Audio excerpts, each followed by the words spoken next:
જય ગૌ માતા, જય ગોપાલ દ્વારકાધીશ, જય માતાજી. આર્યમાન ગીર ગૌશાળામાં તમારા બધાનું સ્વાગત છે.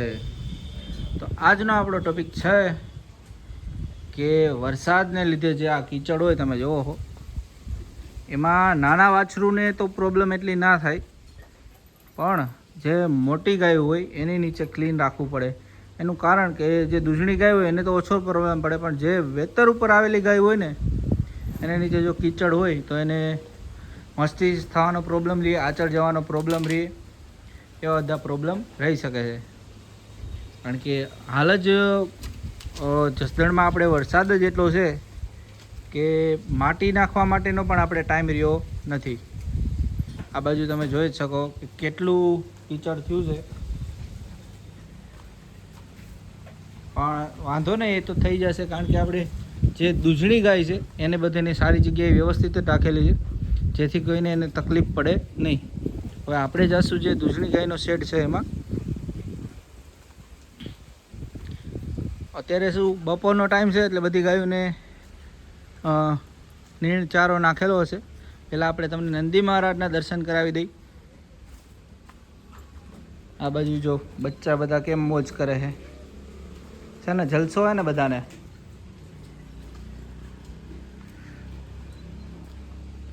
વાહ.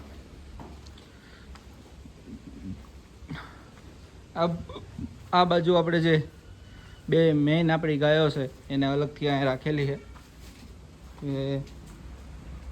જે તમે આને ઓળખતા જશો. અત્યારે થોડુંક ડાર્કનેસ આવશે કારણ કે ઓલી સાઈડથી હું કે ફરી હું તમને પ્રકાશ કરીને ટ્રાય કરું તો થાય તો. આ એ ગાય છે અને આ બાજુ ગાય છે, અને આ બાજુ છે આપણો કાબૂતરો નંદી મહારાજ, જેને તમે બધા ઓળખતા જશો. કાબૂતરો તો કાબૂતરો છે ભાઈ, હમણાં એને અલગ વાડામાં રાખ્યો છે. ને આ બાજુ એક નવો નંદીની એન્ટ્રી થઈ છે. આની લાઈન શું છે એ બધું આપણે આગલા વિડીયોમાં આના માટે સ્પેશિયલ વિડીયો બનાવવાના છે, એમાં બધું આપણે કહેશું તમને, બરાબર.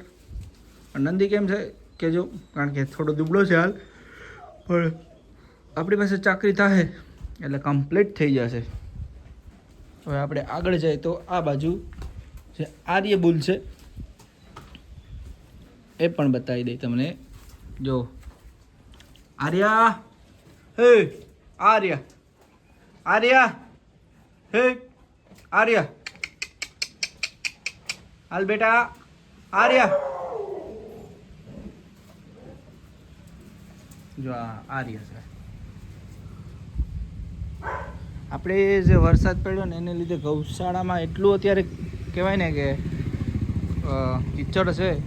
કારણ કે શું કે વરસાદ એકદમ પડી ગયો અચાનક ને આપણે ટાઈમ ના રહ્યો. પણ જો અહીંયા જો ક્લીન જગ્યા કેટલી છે જુઓ તમે, અને બધી દૂધણી ગાયોને આપણે અહીંયા રાખી છે. તો એના ભેગો આપણે જે આર્ય છે એનો જ વાસડો છે એ રાખ્યો છે, લીલડો જુઓ તમે. પણ મેં આપણે જેમ વાત કરી કે ગૌશાળા માટે જો આવી કોરી જગ્યા હોય, મીન્સ કે આવો ખાડો હોય તો કોઈ વાંધો નહીં, પણ આવો કોરો ઢગલો ઉપરનો હોવો જ જોઈએ. તેથી શું કે ગાયોને બેસવામાં મજા આવે, પ્લસ કે ગાયોને છે ને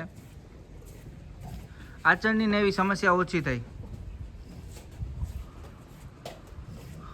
બાકી બધી તમે ગાયો જો બધી મોજમાં. આ બાજુ એક ગાય પણ વેતરમાં છે, જુઓ તમે. અડર જુઓ, અડર.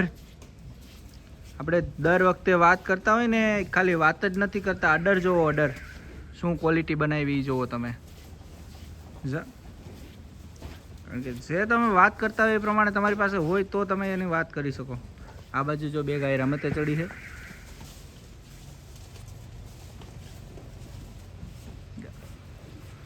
જેમ જેમ ઠંડુ વાતાવરણ થશે એમ ગાયો માટે એક રીતે સારું, પણ એક રીતે જે માખી મચ્છરની પ્રોબ્લેમ હોય તો એનામાંથી બચવું હોય તો એના માટે બેસ્ટમાં બેસ્ટ ઉપાય રહેશે ધુવાડાનો. બરાબર, તમે ગાયને જેટલો આમાં ધુવાડો કરશો એટલો માખીને મચ્છરની પ્રોબ્લેમમાંથી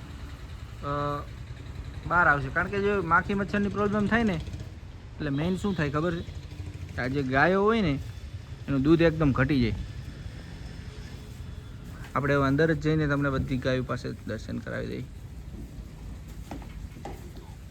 બાકી તમે બધા કેમ છો કમેન્ટમાં કહી દેજો. બધાને મજા? બધાની ગાયું બાયું કેમ છે? કે બધાની ગાયું કમ્પ્લીટ જ હશે.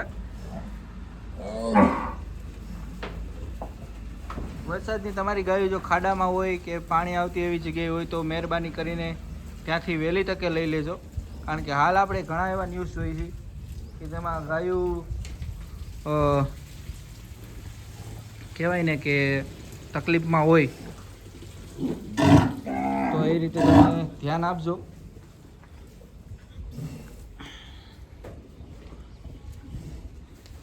બરોબર.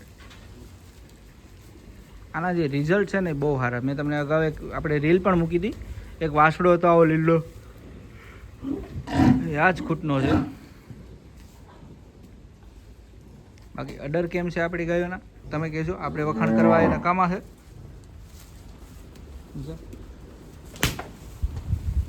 આ ગાય જુઓ તમે, એનું પણ અડર ક્વોલિટી જુઓ.